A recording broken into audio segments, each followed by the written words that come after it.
Happy Thursday, everybody. You guys ever feel like you're running like a chicken with its head cut off? That's how today feels. Always. If I don't feel that way, I think what's wrong. Yeah, something's wrong. Yeah, something's wrong. And then I find something to make me crazy, like a chicken with its head cut. That's just how I operate. So it's like, give me something new. Yeah. I get bored. Quick question for all of you guys in this chat. Just throw it in the chat in the corner of the screen.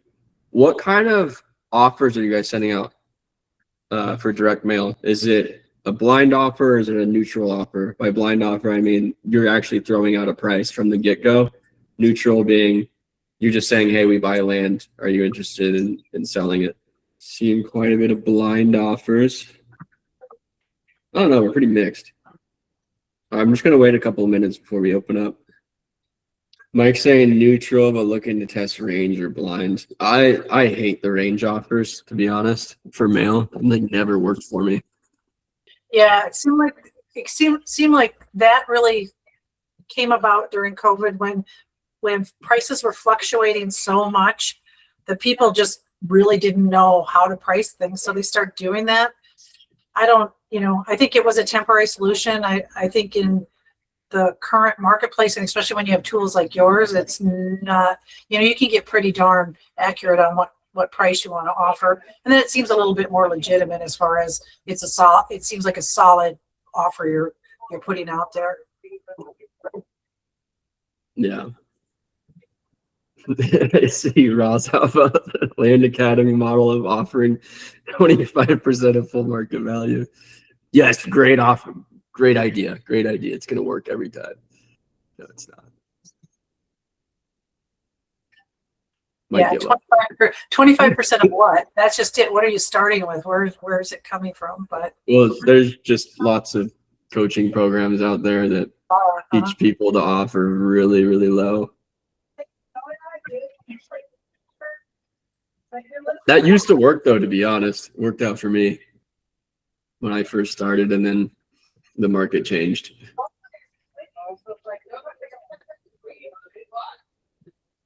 Okay. All right, guys, we can open up.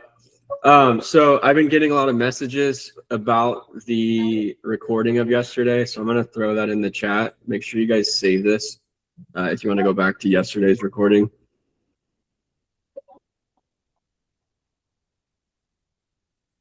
This will all be posted on YouTube next week as well. It'll be on the Land Insights YouTube channel.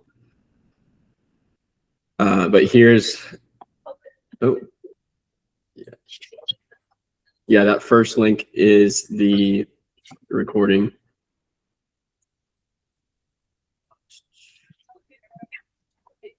And then as well, Land Insights and our Rocket Print is running offers for everyone on this call. For Land Insights specifically, today we're offering the 7-day free trial, $100 in credits on Land Insights, and I'm offering as well a template that I'm going to show you guys as well. So this is available to only the people that book a demo call on this call. Is this template that I'm going to show you guys. So super valuable. It'll really help out with your template building process for your letters. So I'm putting that link there. So make sure you guys book a demo call if you haven't already, and our sales team will be able to give you the additional offer that we're making today. And then Deb, you just want to go over your offer real quick that you're doing? Yeah, we're giving our first-time buyer offer to new buyers or existing clients if they want to take advantage of it. And it's 5,000 letters for $850. There's free color on the letter. You can use them as you go, so you can do them in quantities of 500 or more, and they never expire. So it's an amazing price. It's you're not going to be able to find a price like that anywhere. The other thing is 20% off our online and digital products, and then we have our sale on the larger packages going on as well, which you can find at the Land Insights landing page, which is rocketprintmail.com/landinsights. And you can always call us 1-800-442-0112. Yep. So all kinds of stuff. Yeah, and then for people just watching this recording, I don't think the comments are in here, but you can get this free trial through landinsights.co/apply for the Land Insights offer. So if you guys are watching this recording, you can go ahead and get this offer through that. All right, so today we are talking about kind of the next step in the process that's working for us in 2026. Today we'll be going over exporting your list, filter stacking. So filtering your ownership data, filtering your land data to make sure you're not wasting any money on mail. Postage just keeps going up. It's going to keep climbing. Deb and I were talking about this a couple weeks back. It's just shocking how much they're making postage go up. So being efficient with your data is very, very important to run a high ROI marketing company. So just, you got to be diligent. You got to stack your filters and make sure you don't mess up your data export. Don't mix up your data, because that could be $1,000 down the drain if you mailed the wrong person or you make an offer on the wrong property. So we'll be going over filter stacking, exporting, pricing. I'm already seeing in the comments, like, what do you price your mail at? Pricing is very, very important nowadays, more important than ever. So I'll show you guys how you can find information on how to price your land correctly and how you can use AI to price out your mail.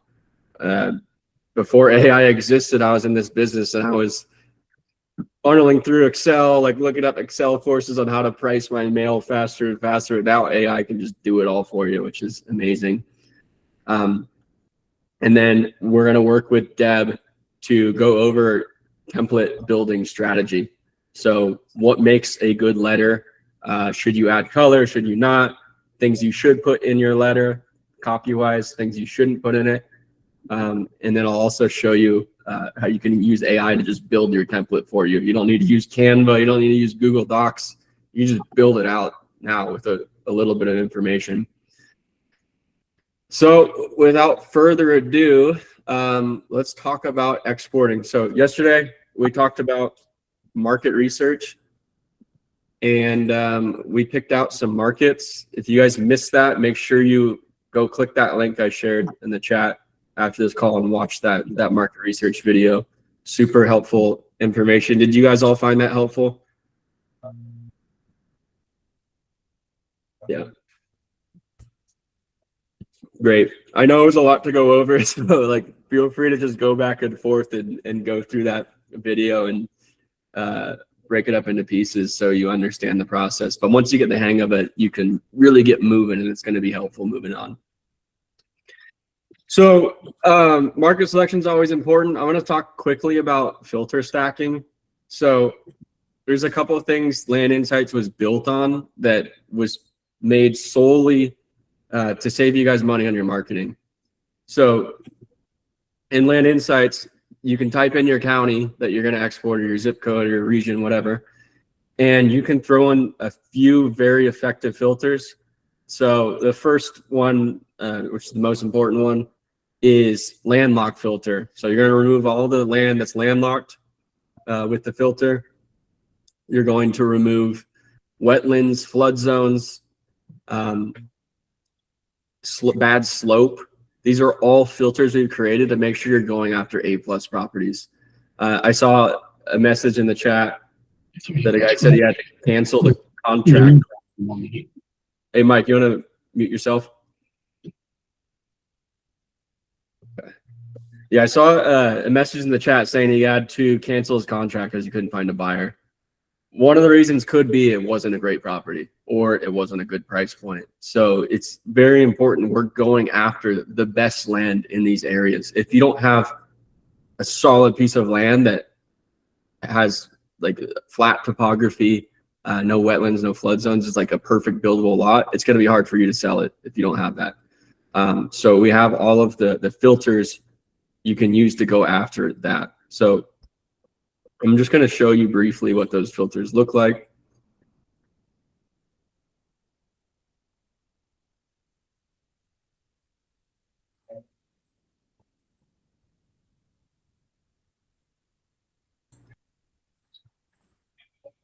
Okay, so let's just say this is the county we're going after. We wanted to do 3 to 200 acres, right? These are all advanced filters. I don't really recommend using any of these unless you're doing some strange targeted approach. But these are the filters we talk about. So keep only vacant land AI. So this, if you've ever used a different data provider and they don't have an AI or vacant land filter, then you'll put in like the zoning vacant land, and you're going to get houses in that data set. Also, you're not going to get true vacant land, so it might be missing some vacant land pieces. What our technology does is it actually looks at the property and tells you whether or not it's vacant land. Is there a house on it? Is there not? If there's no house on it, we're classifying it as vacant land. If there's a small structure in it, it'll go through. But if there's a big building footprint, then we're going to remove that from our data set. So this filter gives you true vacant land. Okay. Remove bad slope. So this is removing everything that is like very strange steep slope properties. It's always painful when you send out a mailing campaign and you get a bunch of motivated sellers and you look at the property like, this is on a hillside. I hate that. So I always keep this on. Remove landlocked. Again, it's painful when you spend a bunch of money on marketing, you get sellers calling you and you can't even access it off the road. So remove the vacant land that's landlocked. We can include it if you want as well. We've gone deep on this. I don't include it ever. Remove HOA, wetlands. I keep the max at 50%. So anything with more than 50% of it covered in a wetland or flood zone, we're removing it. So we want land that's dry because we want to put in a septic system or we want to build on it.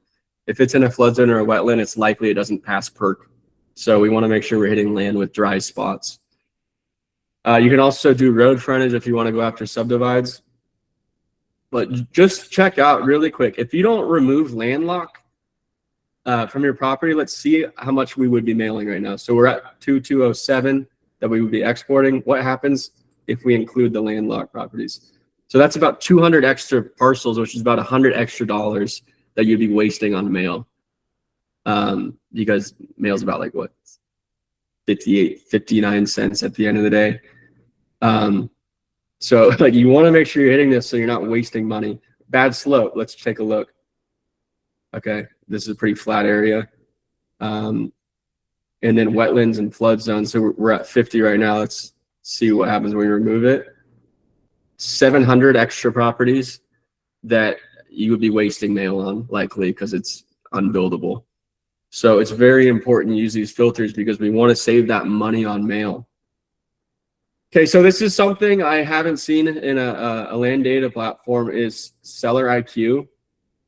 So in here, we are actually looking at the demographics of our owners and determining who has the characteristics that make them likely to sell to us.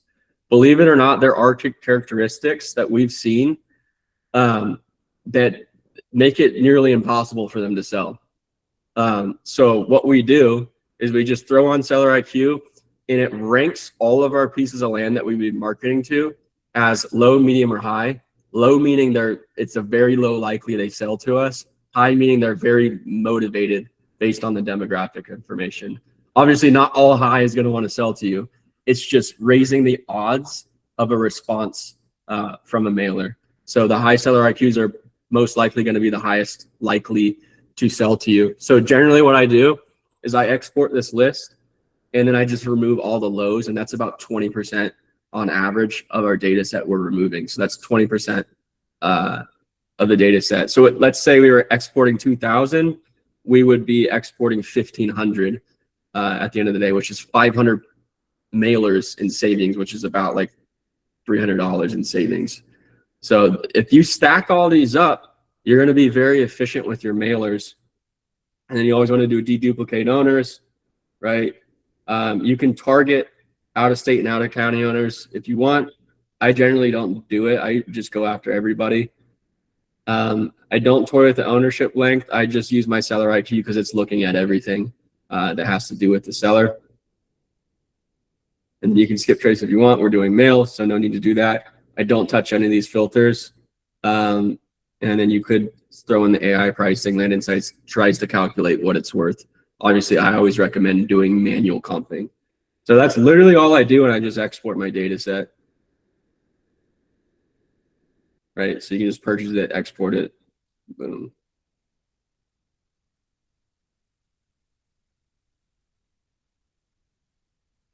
Okay, so that's just the list stacking that I recommend doing. It's super simple. We've made it easy. Just follow those steps. I wouldn't recommend going any further with the filters. That's what I do in my business. Okay, so the next most important thing is going to be your pricing. So I made a really in-depth video on how to comp land. So I'm going to share this with you in the chat.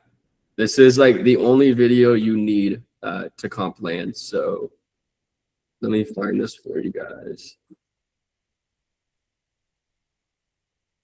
Okay, so if you're in that chat, you'll see the YouTube video. Make sure you save that and watch it. It's about an hour-long video on my whole process of comping land. I don't have enough time to go into it on this call. It would be a very long call, but I recommend checking it out. It shows you how I use the tool, and I comp like, I want to say 12 different deals in the tool, and let you know like what I look for in due diligence, all of that.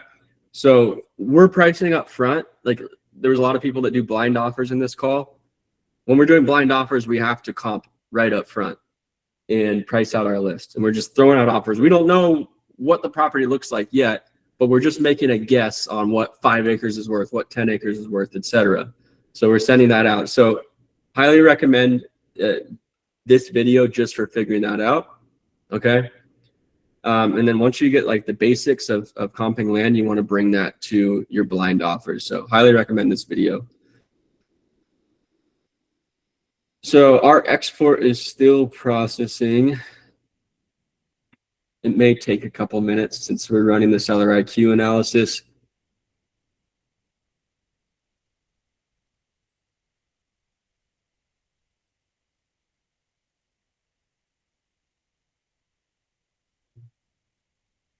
I'm just going to bring in a different list for you guys that we can just price out real quick. Okay, so this is a different county, but this is what you're going to get when you export your data. You just get a CSV file, okay? So you've got all your acreages, you got all your information on your owner, their mailing address. This is stuff you all need to send out a letter. Parcel value, market value, that's unimportant. We just throw in a lot, but you got to take what's important.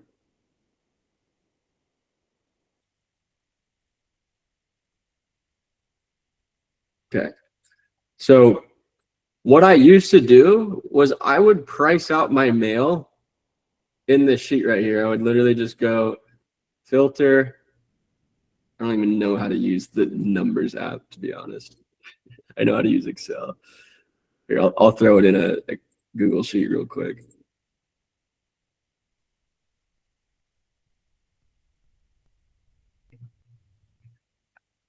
Okay, so you guys can all see this now. I would literally just throw on a filter right here. I would go acreage, low to high.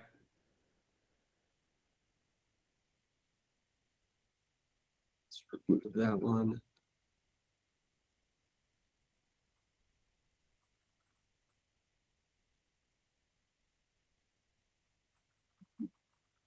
So I would like go, I mean, a lot of people went one by one. They'd be like, oh, I think 5 acres is worth 50 grand. Therefore, I'm going to offer 25 grand. And then you would like grab it and bring it down for all the 5 acre pieces, right? We don't need to do any of this stupid manual labor anymore. We can literally just run an AI algorithm to do it for us.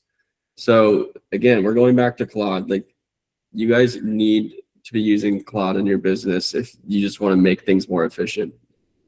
So what I would do now is I would throw in our CSV, and I would say, I want you to add a new column to my spreadsheet called offer price.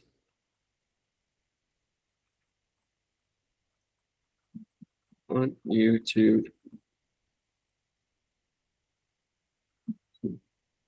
build offers for every row based on my valuation. I know the values of the following.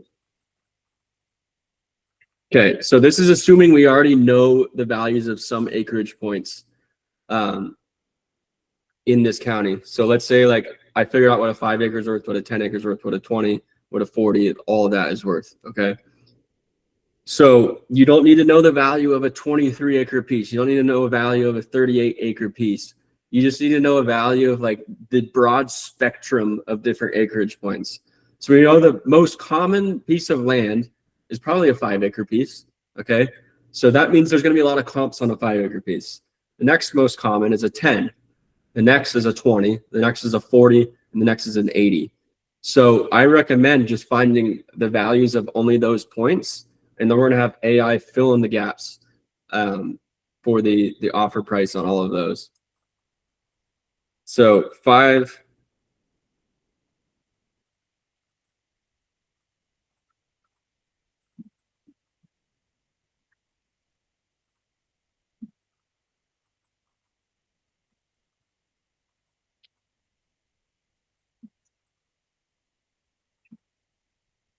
Okay, so let's just assume 5 acres is worth 30,000.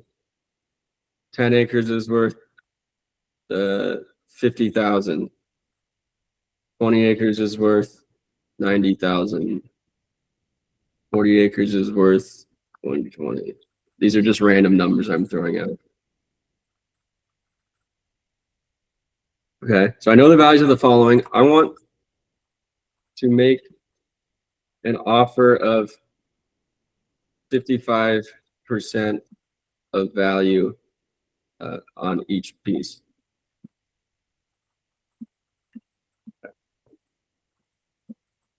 Values.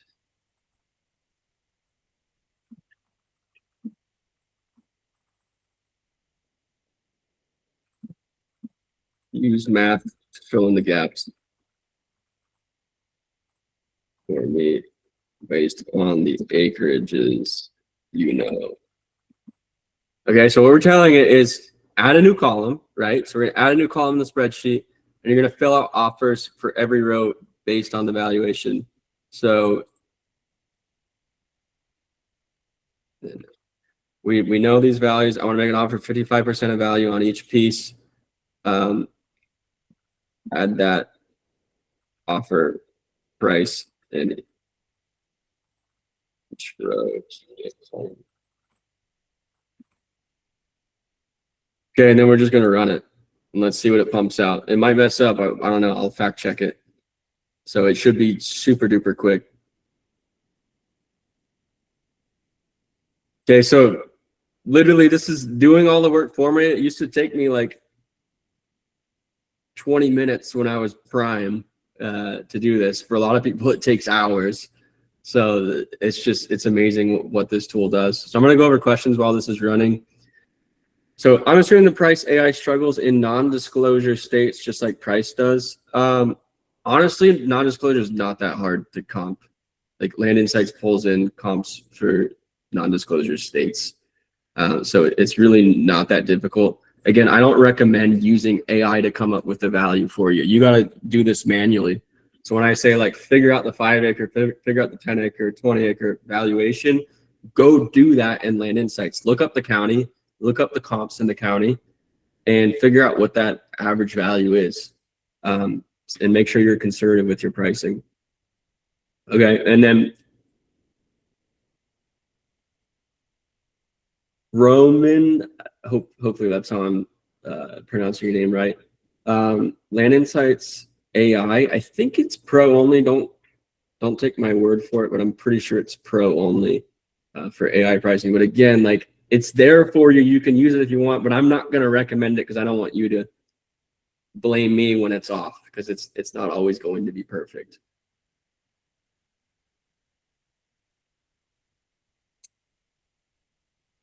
Mike M said, do you price by county acre price instead of zip codes? That depends on your Genie.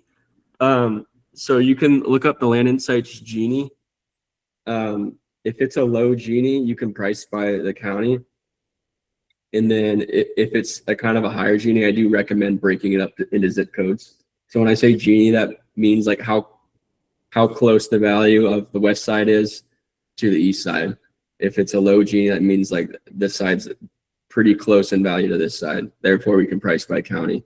And then if that Genie is high, you can break it up into zip codes, and that generally, like a zip code, land in a zip code is generally all about the same value most of the time, not all the time, but you can break up into zip codes and price that way if you want.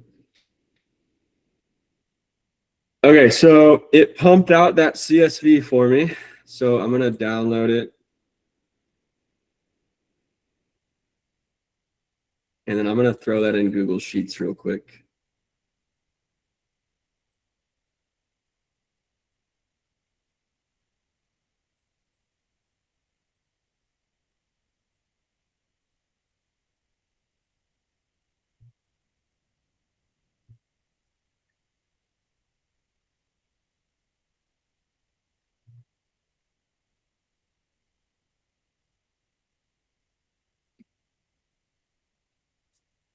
Okay, so we're looking for that new column. It's probably going to be at the end.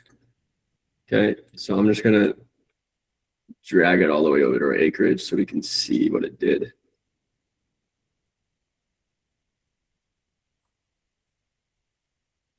Okay, so now I'm going to filter it by offer, by acreage. Okay, so it did it all for me. So you can see as acreage goes up, it's increasing its offer.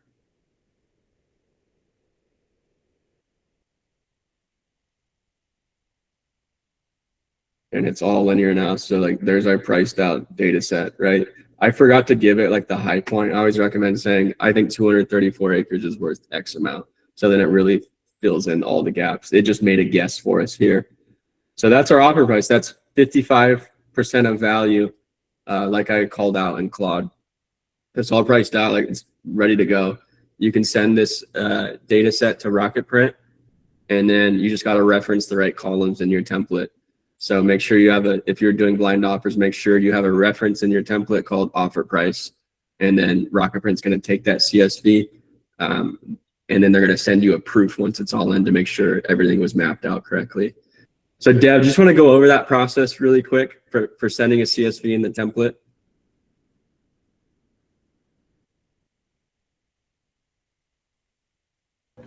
Sorry, I was muted. Yeah, absolutely. So it's as simple as you said. You download the CSV. You have a couple different options. You can always email it to your campaign coordinator, or you can go into your portal and there's a place to upload your list as well.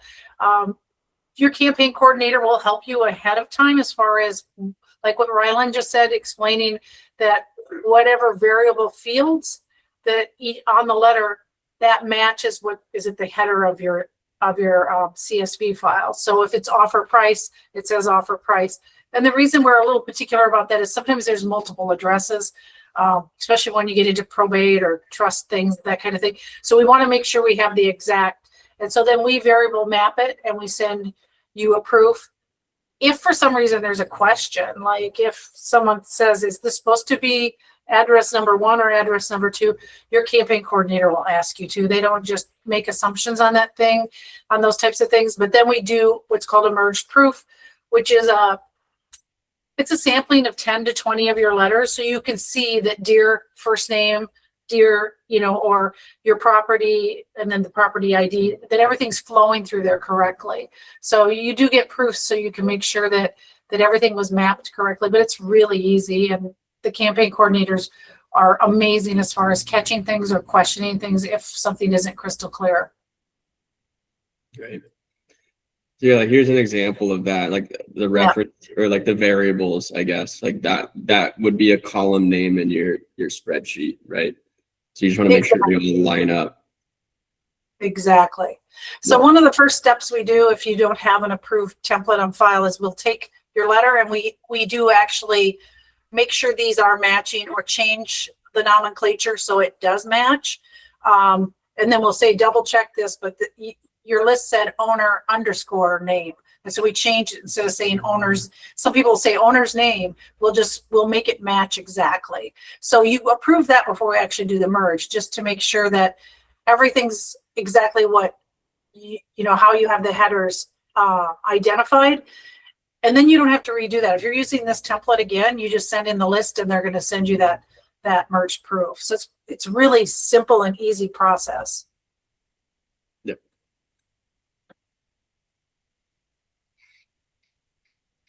All right. So assuming you priced out your mail, assuming you picked a great market, it's very important you get your template dialed in for your letters. Okay, so Deb shared some notes with me that were super helpful earlier this week on what makes a good letter, and I just broke those up into slides. So Deb, I'll talk through the slides, and you can feel free to add any information you want as well. Yeah. But like the basic elements for copywriting an effective letter, they're going to look at it and you need to catch their attention, right? You have about 10 seconds to earn attention. And these are the 4 pillars you really need to hit on to have an effective letter. Because people are getting tons of letters in the mail, especially if you're in a hot market. Yours needs to stand out and really convey trust and urgency, right? So the pillars are structure, content, your tone, and the call to action. What are they going to do after they read this letter? Okay. So the first thing we're going to go over is the structure. You have 10 seconds to get attention. So you need to format your letter so that you really, really catch their attention. So we want to use tactics like quick cash close in as little as 10 days. It doesn't necessarily apply great to land investing because it's very difficult for us to close in 10 days. I may want to raise that to like as little as 20 days, just to be a little more honest. Another thing, reliable investor with 10 years experience serving Austin area, full market rate offers with quick closings. So you just want to you want to have a clear call to action, and your template needs to be very easy to read and quick. But you got to think about every word you're putting in that letter, because one bad sentence can throw them off and not make them read the rest of it. It needs to be super easy to read, and you got to highlight only the important things. So don't be crazy with highlighting, and only highlight the stuff that really hits. And Deb brought up phone number or call to action. So Deb, you want to hit on this a little bit? Yeah. So first of all, back to that attention grabbing first sentence.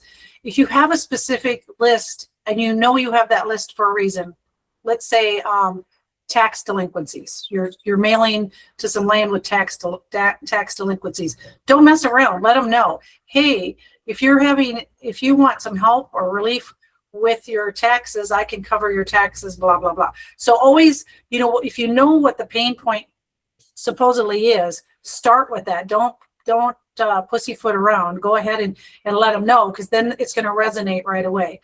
And you want to say it in a soft way. You want to say it in, hey, I've helped hundreds of people or tens of people that had issues with tax delinquency, blah, blah, blah. So you can start from that helping part, but you want to get that trigger out first, because then they're going to go, oh, wow, there's really some answer to this. So that's really important. And then the highlighting part is, oh my gosh, sometimes when I look at people's letters and they've, because we give free color in the letter because it does help, and we'll talk about that a little later, they start highlighting everything. And it's like, when I open it up, I just get sensory overload. I don't even want to read it, because there's like everything's highlighted everywhere. You don't even know where to look. The idea behind a highlight is it draws your eye there, right? So if there is something super important that isn't the first sentence, that's what you want to highlight. You don't want to like highlight multiple things. I say one thing. I'm not a big highlighter lover fan, but I'll say one thing, like a phone number or a call to action, like fill out this form today, or open this QR code now, that kind of thing. But yeah, and we'll get into more about financial based letters too, because they should look professional. They shouldn't look gimmicky. They should look like a professional formatted letter. You start doing all that highlighting too, kind of deters from that. Yeah. Yeah. What I like to do in my letters is I'll generally kind of highlight the offer price if I'm doing a blind offer. Maybe even a like a quick cash closing, like a phrase around that. And then for sure how to contact. Like that's the biggest thing. You want the phone to ring, make sure that phone number pops, so that they know what phone number to call and you're ready for a phone call. Builds trust.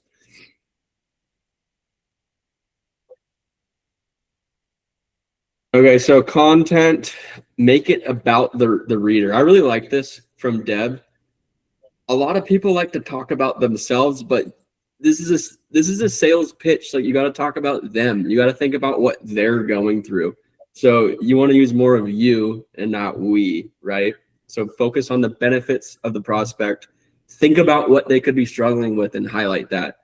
Could be we can pay back taxes, or like you're not doing anything with the land. You're getting tons of offers, but nobody's going through with the offer. So really focus on the seller themselves and what they could be thinking about that would make them want to sell. Signal that you're reliable. So a testimonial can be really effective. So gather a testimonial, throw it in that letter if you want, and then address a clear pain point. So this is kind of vague, like foreclosure. Obviously, the land rarely forecloses unless you have a loan. Most people don't. But if maybe you're not paying your taxes on time, could be like getting sold at a tax auction. You can hit on something like that. But just think about like what's that pain point and what do you want to hit on. And you can always A/B test this stuff. You can send out one marketing campaign with one pain point, send another with another pain point. You can change other things up on the letter and figure out which one is most effective in getting results. Deb, you want to hit on anything? Yeah, a good place to start, and I do this when I'm writing copy, is start with your frequently asked questions. You guys should all have those. You should have them on your website. You should have that built. If you don't, think about it or do it. But frequently asked questions. If you have people that are asking you stuff like, how do I know you're reliable? That should be something in your letter. Oh, we go to closing, blah, blah, blah. So whatever that is, you don't say, how do you know I'm reliable? You just say, we're reliable because, and you put those out. So whatever those things are you're hearing all the time. Oh, I get lots of letters like these in the mail. Why should I go with you? What is it you say? And the thing is, it's a really therapeutic exercise because it gets you really good at answering those questions too. Because maybe you're not answering them the greatest on the phone when you're on the phone. I think a lot of times we don't talk about the sales process enough, but you should be gathering those frequently asked questions, and you should be honing what positions you outside of the competition. When they ask those questions, it'll make you better on the phone with them. But also, if you put them in your letter, these are the things the people that are reaching to you are most often asking. So if that's some of your soft copy, it'll just get you that much farther ahead than the last person that sent in a letter. I would say 90% of the letters I see start with, I want to buy your property in Floyd County, or I saw through the tax records that you own XYZ parcel. And that's okay. But there should be something a little more provocative or get their brain stimulated or thinking than that, because they know they own that property, right? That's just to identify what it is you're talking to them about. Again, that's more about you than it is them, because they might own multiple properties. But again, if you can come from a caring place and answer those questions throughout the letter, you'll have a really great winning letter. Love it. Yeah. All right. So tone is very important. You can't be robotic. if you're using ChatGPT or Claude to write something for you, make sure you tell it, write like a human, write very simple messaging. Don't put anything complex, any complex words that somebody can't read into your copy. So bullet point we had here is from a place of help or solving a problem, lead like you're trying to help them. Like you want to be their savior. Like we're buying the land from you. We're trying to help you. Try to answer frequently asked questions. I actually had an FAQ on my letter at some point years back. That worked pretty well. I've seen a lot of people do this. So just an FAQ page.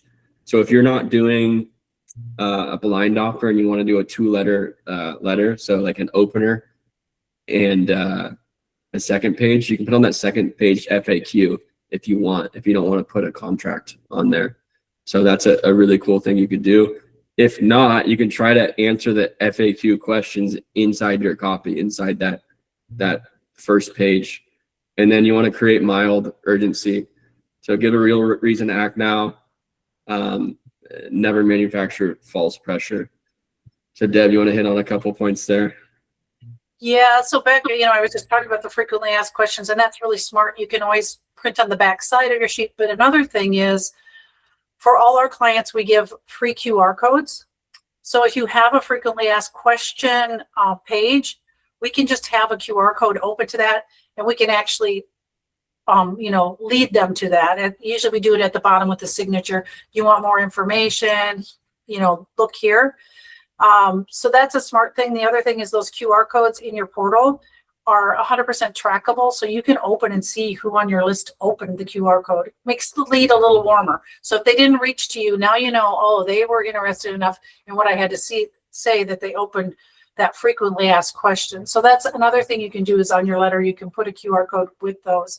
But I think, again, it goes to that whole place of solving a problem and helping, and you don't have, it doesn't have to be rocket science. It doesn't have to be an exact pain point. It can just be, again, you have so much experience with what people are telling you that you can make that very generic. You can make it say, hey, a lot of my clients were so happy that I could help them. They've had this land in their family for 15 years. Maybe you have the same concern that it's just not being used. I have a list of people that are looking for properties like that.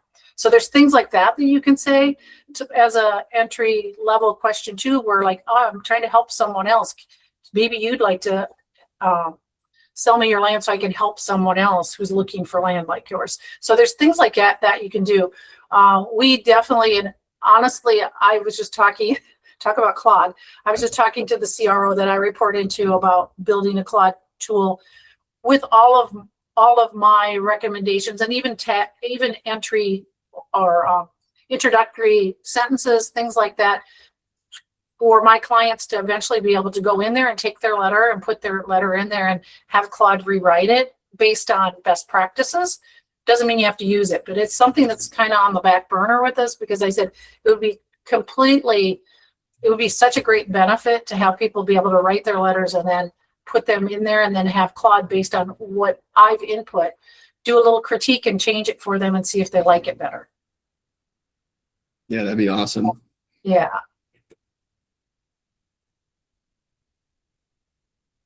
Okay, so the most important thing, you need to get them to call your phone. So call to action, make it obvious what you need to do next. If you want an offer on your piece of land, you need to call this phone number.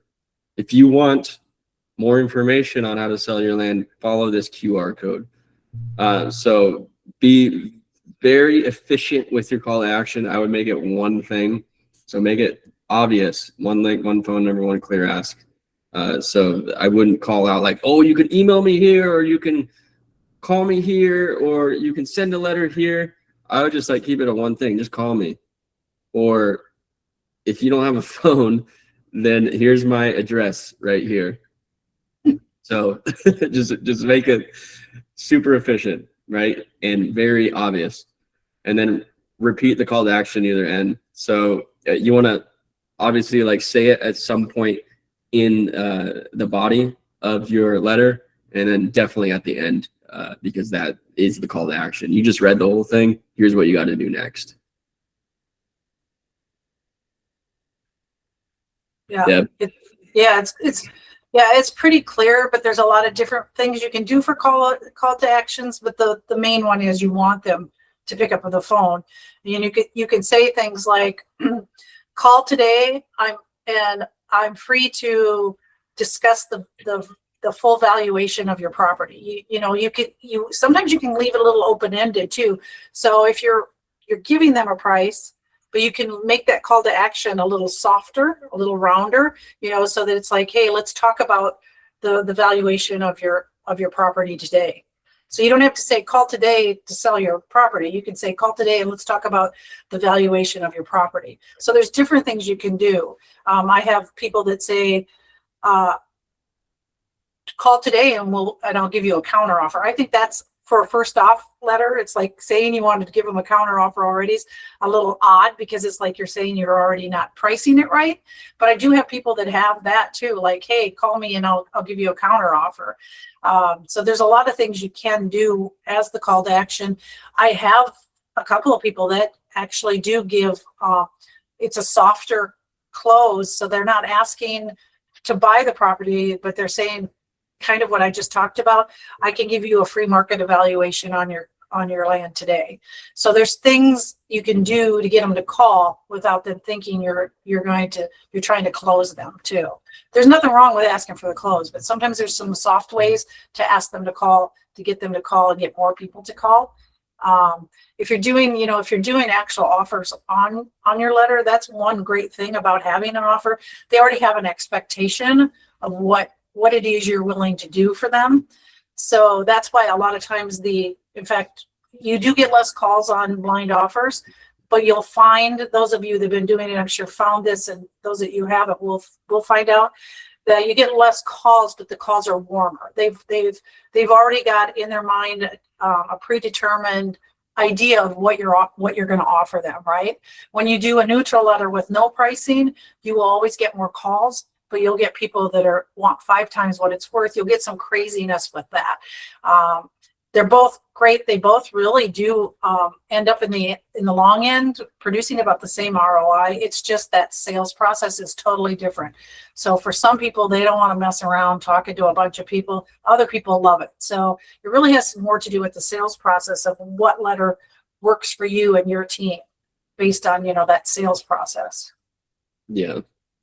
Yeah, I would say like neutral letters are great if you have a really high operating team. So if you have a team of people and you just want to field as many leads as possible, that's going to be very effective. If you're just starting out, I would recommend blind offers, just so you get the right calls. You get motivated sellers right off the bat. You don't have to take them through a full sales cycle.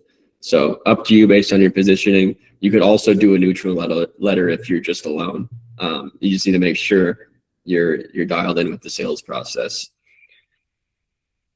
Okay, so these are the main notes we wanted to go over just for building out a right letter. So I literally just took these notes, and within a couple minutes, I built out a random template with a random company that could convert pretty well. So I implemented like the testimonial section.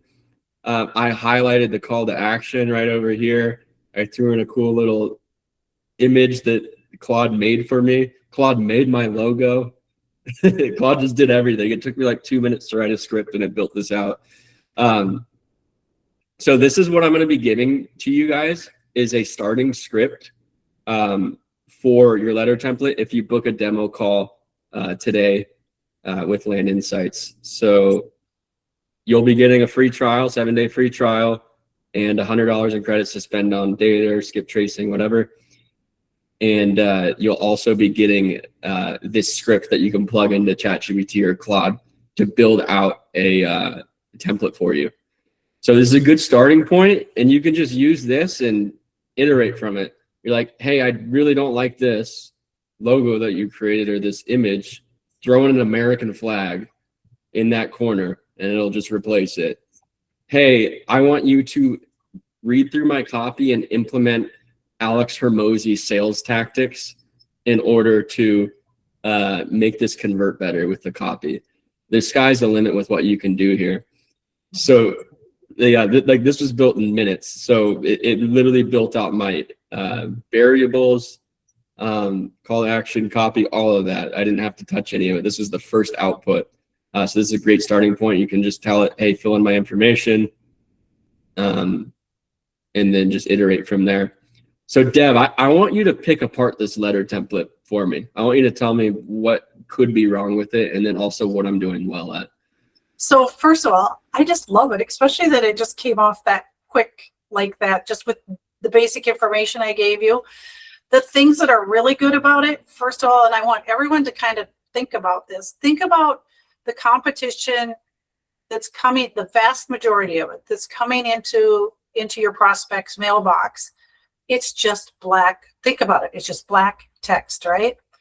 The thing we've learned, and it was from case studies from other financial instruments. So 20 years ago from the banking industry and mortgage companies, they've been doing this for decades and decades. And their stable datum is that a professional letter will resonate better with a buyer when you're talking about a financial exchange 100% more than any other type of direct mail. So that's where the basis of all this came from, because when I first started in land years ago, everything was just black ink. And I'm like, well, it's working. Well, that was before COVID. And I swear you could have mailed to a dead person and bought their land. But and so when things started shifting and it got really competitive, we switched to this and we offered free color to all our clients. And just think about that. If you got this in the mail and you had two other letters laying next to this or just black text, which one would you gravitate towards for multiple reasons? First, it's eye-catching, but secondly, it really does look like it came from a reputable company, someone who has a logo, someone who has a letterhead. That's the old-fashioned way of sending a letter, was people took their letterhead and put it through their printer, right? So overall, the whole idea of this is amazing. The one thing, and this is being very picky, the one thing is I'm not too excited about that under the return address, that logo thing. It's just a little too much for me with having the sun and then the logo up in the left. Yeah. If I were going to have something like that, I would probably screen it way back, which means make it really minute. Like if you were going to do a flag there, that would be very cool. But I would make it what we call in this industry screen back. So instead of being full ink, you just do a soft image of it. So you see it, but it's not like in your face. So that's the only thing I see there. Then love the QR codes on there. I just think that's a really smart thing. One thing we do a lot is that scan for fast cash offer on your land. Often we'll just do a little handwritten note there with an arrow. So it looks like that you took the letter and actually wrote that and put the arrow there. We do a scribbly, looks like a hand drawn arrow, so that from the signature on the letter over to there. That's what we'll do. Often with the actual signature too, we'll use a handwritten font that matches that font that we used for that little note, scan for fast cash offer on your land, just to make it seem a little bit more personal, like you printed it and then you made a note on it. But otherwise, I think it looks great. And I love that it starts out with, turn land you're not using into cash. So that's what it's all about, right? So anyone who's thinking about, I could use cash right now, that's going to resonate with them. And then love the close in as little as 20 days, 10, 20 days, whatever that is. So I think it looks great. It really does.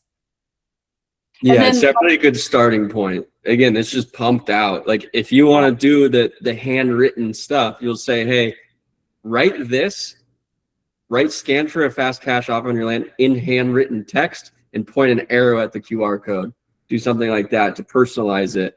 Put in give it your signature.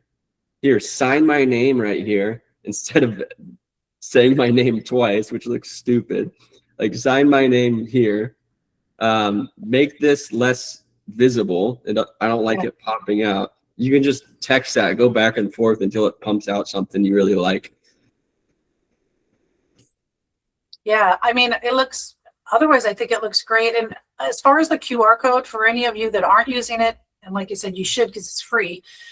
All you have to do is give the campaign coordinator the URL where you want it to go to. So if you have a landing page or you have a website page or you have a YouTube video, whatever, and they'll program it so that it prints on your letter when it prints. And they are all pearls. They're all personalized, unique. So that's how we can tell on the back end who opened it. And you'll be able to see that in your portal. You can go in there and see who's opened that QR code so you can follow up with them. Yeah. But I think I'm very impressed. I'm very impressed with it being like a one-off.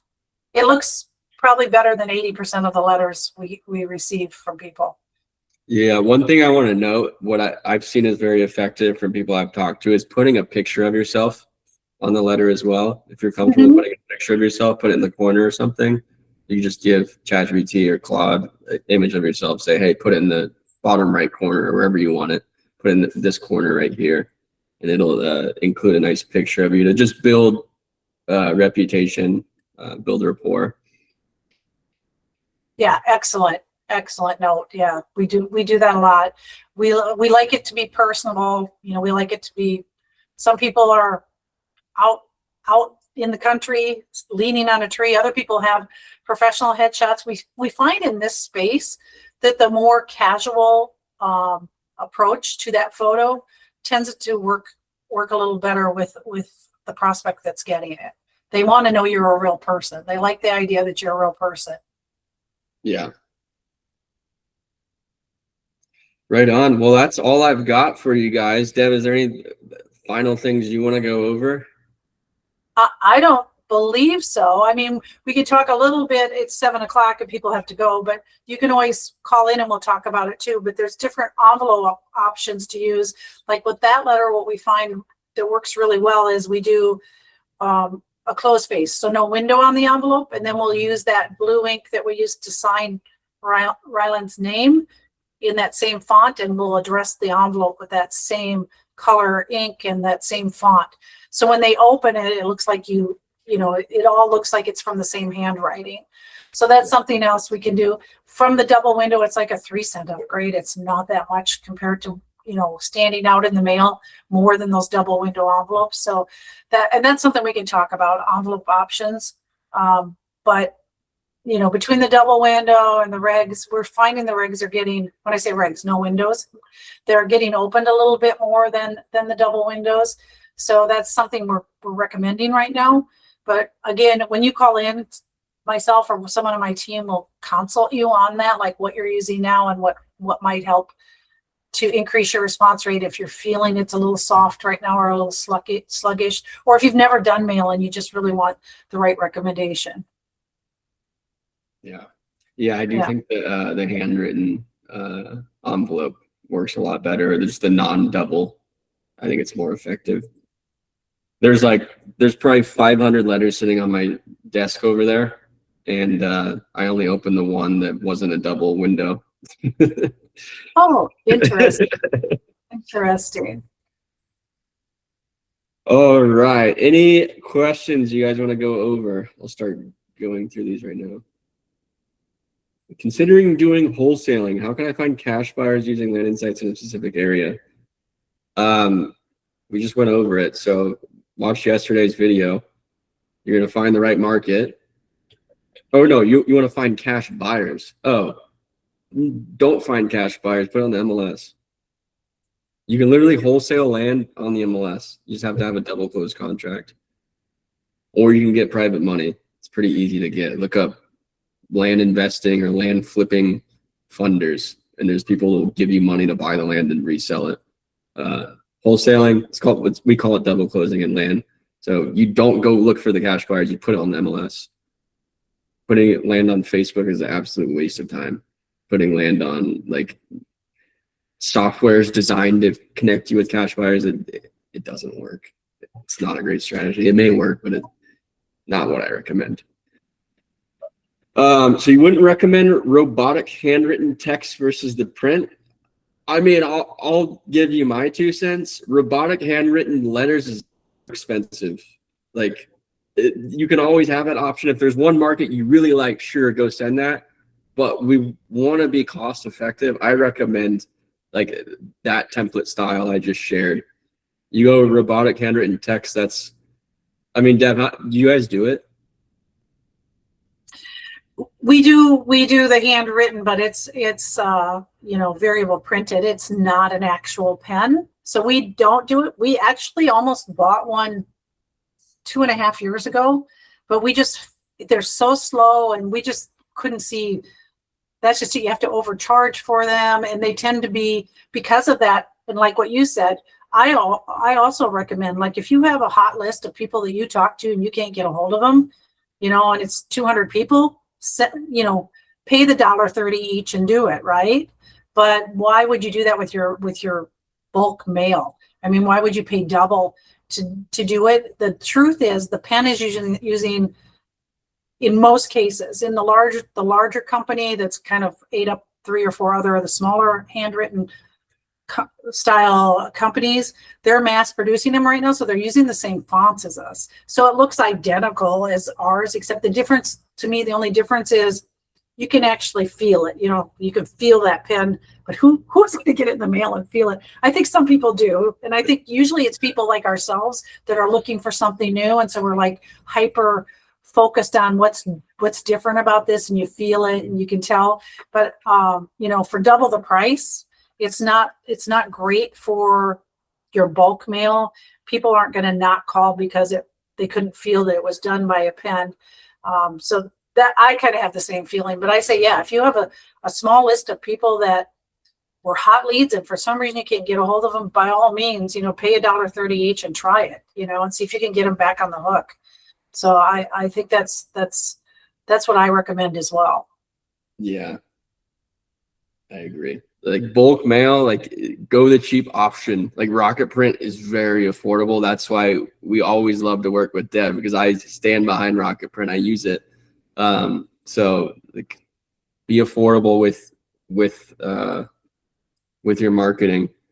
And that's why, like, all of these tools connected, Rocket Print, Land Insights, is all designed to save money on the marketing. That's the whole point of using these tools. Have high quality data with effective filtering and cheap marketing, so that you can have that high ROI. People will get caught up in these expenses and have to shut down their business if they spend too much on marketing or just waste it away. So you got to be efficient. It's the name of the game.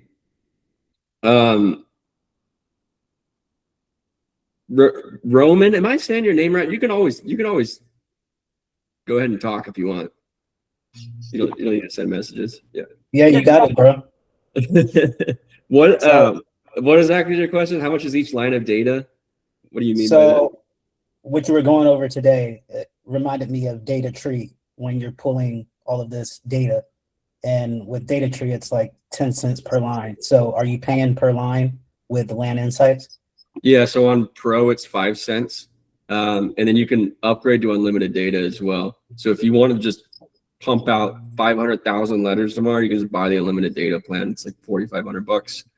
Yeah. And then data tree, like, you also have to think about on data tree, you're exporting your data, but you're also sending letters to the landlocked properties, to the steep slope properties that you would never buy anyways. So that's why we're in this space. Yeah, this is big time. So the pricing, is that something we're able to go over in the demo? Yeah.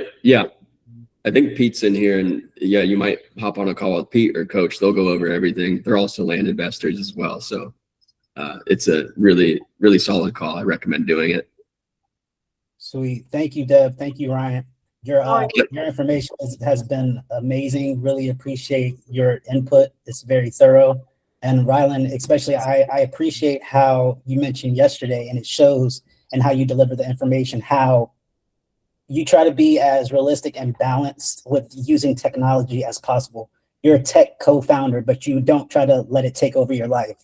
You use it as a tool, and you use it intentionally. So I really appreciate that. I'm definitely very attracted to this product. Thank you. Appreciate it. Thank you.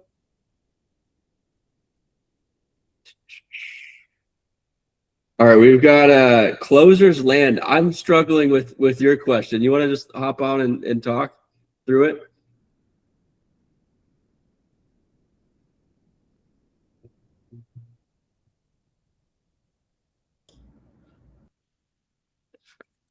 Hi, can I talk?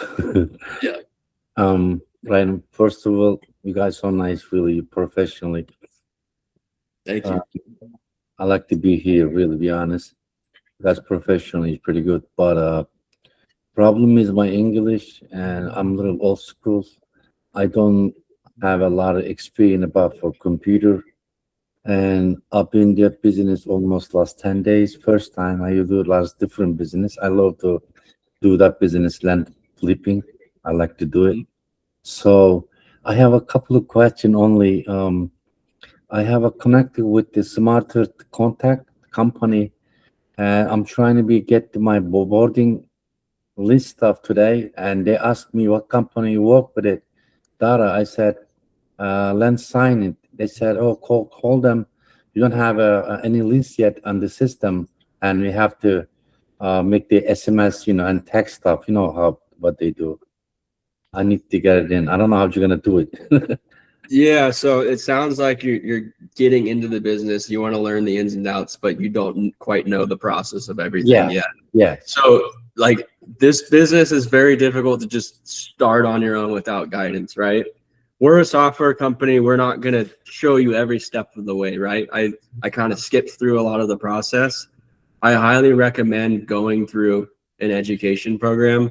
I'm putting a link in here, school.com/Leah. That's another founder of Land Insights. This is the best coaching program in land, and I believe it's around, I think it's under $400 a month. So go through it in 1 month, learn the business, and then you can just cancel your subscription if you want. So that's what I recommend doing. Like, there's so many people that reach out to me in this business.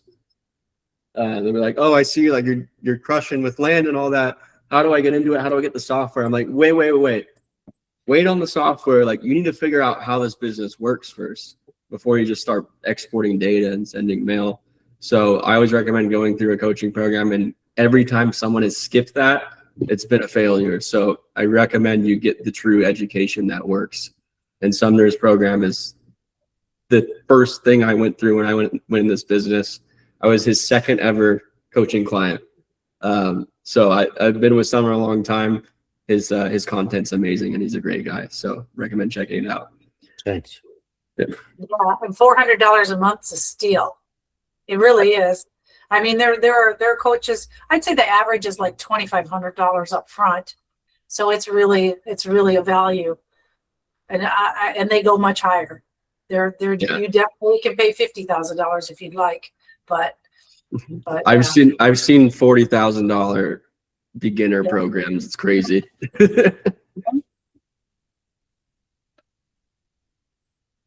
Mike asked Ryan, under contract for a property that's 50% buildable roadside, the back half slope, how does that affect price?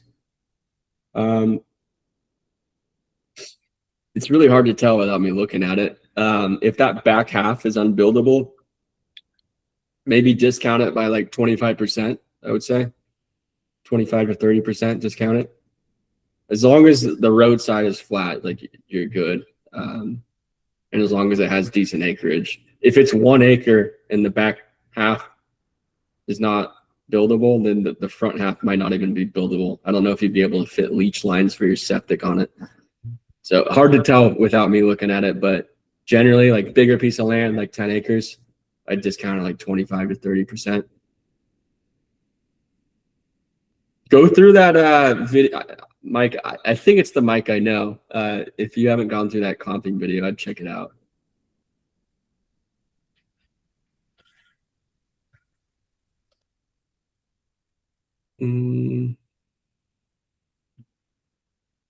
Sean asked, what are the primary characteristics Seller IQ is reading owners on? It's proprietary, so we're never going to tell you exactly what we're looking at, but we're looking at the owner, their demographics, the piece of land, their history of ownership. There's a wide assortment of things we're looking at. So the way we built Seller IQ is off of land deals that I've done and off of land deals that Sumner has done. So we looked at all the land deals we ever did, reverse engineered the characteristics that let them sell to us, and came up with Seller IQ, which tags them low, medium, or high. So our highs and mediums, those are generally the people that sold to us. There was very, very few low Seller IQs out of hundreds of sold properties.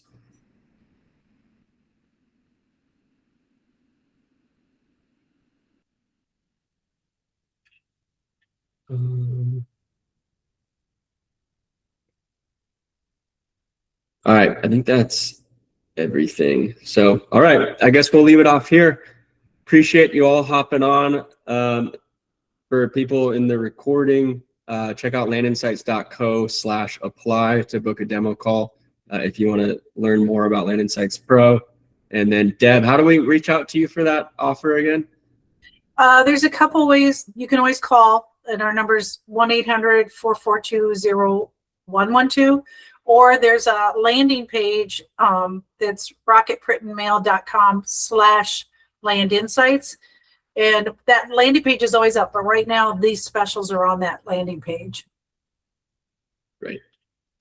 All right, y'all. I'll see you guys tomorrow. I totally forgot we have another webinar tomorrow. Yeah. So yeah, we're talking about dispo. This is an exciting topic.